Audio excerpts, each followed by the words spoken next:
নমস্কার সবাইকে। যেমন বলেছিলাম এই উইকে লাঞ্চ বক্সটা একটু অন্যরকম থাকবে। আজকে তাই সবার প্রথমে প্যাক করে দেব চানা। এটা ওই কাবুলি চানার তরকারি, এর মধ্যে আমি পনির দিয়েছি। এটা আমার মা তৈরি করত, খুব সুস্বাদু।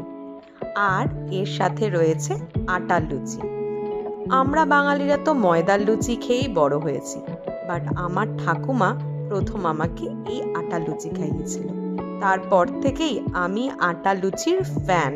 খুব ভালো লাগে আমার আটা লুচি। আর এর সাথে আমি প্যাক করে দিচ্ছি আম।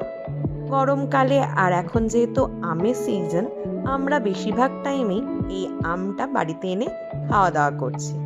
তো আমাদের লাঞ্চে আমার হাজবেন্ডের লাঞ্চে থাকলো আমার ছোটবেলার একটুখানি টিফিন বক্স।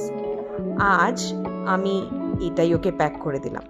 আপনারা জানাতে ভুলবেন না আমার এই লাঞ্চ প্যাকগুলো আপনাদের কেমন লাগছে। ভালো লাগলে আমার চ্যানেলটাকে সাবস্ক্রাইব করে আমার পাশে থাকবেন এবং লাইক আর কমেন্ট করবেন। Thank you.